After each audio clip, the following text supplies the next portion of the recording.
ഇന്ന് ഞാൻ വന്നിട്ടുള്ളത് നല്ല ഹെൽത്തി ആയിട്ടുള്ള ഒരു ജ്യൂസ് റെസിപ്പിയുമായിട്ടാണ്. അപ്പോൾ ഈ ചൂടുകാലത്തൊക്കെ നമുക്ക് നല്ല റിഫ്രഷിംഗ് ആയിട്ടുള്ള നല്ലൊരു ഡ്രിങ്ക്. അപ്പോൾ നമുക്ക് നോക്കാം ഇതെങ്ങനെ തയ്യാറാക്കുന്നതെന്ന്. അപ്പം നമ്മുടെ ഈ ഹെൽത്തി ജ്യൂസ് റെഡിയാക്കാനായിട്ട് ഞാനിവിടെ ഒരു മിക്സിയുടെ ജാർ എടുത്തിട്ടുണ്ട്. ഇനി അതിലേക്ക് ഞാനിവിടെ ഒരു മുസമ്പി എടുത്തിട്ടുണ്ട്. തൊലിയും കുരുവൊക്കെ കളഞ്ഞെടുത്തിട്ടുള്ളതാണ്. പിന്നെ ഇതിലേക്ക് ഒരു ക്യാരറ്റ് തൊലി കളഞ്ഞ് ചെറുതായി മുറിച്ചെടുത്തിട്ടുണ്ട്. ഇത് രണ്ടും കൂടെ നമുക്ക് മിക്സിയുടെ ജാറിലേക്ക് ചേർത്ത് കൊടുക്കാം.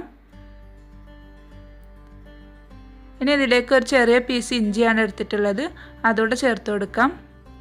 പിന്നെ ഞാനിതിലേക്ക് ഒരു 4 പുതിന ഇലയാണ് എടുത്തിട്ടുള്ളത്. 3-4 മതി, കൂടുതലാവണ്ട. കൂടുതലായിക്കഴിഞ്ഞാൽ ഇതിൻ്റെ ഒരു ടേസ്റ്റ് മുമ്പിൽ നിൽക്കും. പിന്നെ ഇതിലേക്ക് ഞാനൊരു ടീസ്പൂൺ തേനാണ് എടുത്തിട്ടുള്ളത്.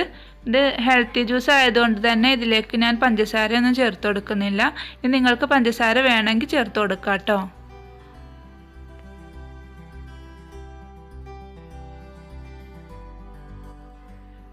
ഇനി ഇതിലേക്ക് ഒരു 4 ഐസ് ക്യൂബ്സ് ഇട്ട് കൊടുക്കാം. പിന്നെ ഇതിലേക്ക് നന്നായിട്ട് തണുത്തിട്ടുള്ള ഒരു ഗ്ലാസ് വെള്ളം കൂടെ നമുക്ക് ഒഴിച്ചു കൊടുക്കാം. ഇനി ഇത് നമുക്ക് നന്നായിട്ടൊന്ന് അടിച്ചെടുത്തിട്ട് വരാം. ഇപ്പം നമ്മുടെ ഈ ജ്യൂസ് ഞാനിവിടെ നന്നായി അടിച്ചെടുത്തിട്ടുണ്ട്. ഇനി ഇത് നമുക്ക് ഒരു അരിപ്പയിലൂടെ ഒന്നങ്ങ് അരിച്ചെടുക്കാം.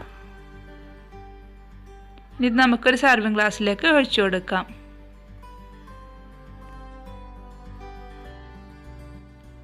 ഇപ്പം നമ്മുടെ നല്ല ഹെൽത്തി ആയിട്ടുള്ള അതുപോലെ വളരെ പെട്ടെന്ന് ഉണ്ടാക്കിയെടുക്കാൻ പറ്റുന്ന ജ്യൂസ് ഇവിടെ റെഡി ആയിട്ടുണ്ട്. അപ്പോൾ എല്ലാവരും ട്രൈ ചെയ്ത് നോക്കണം.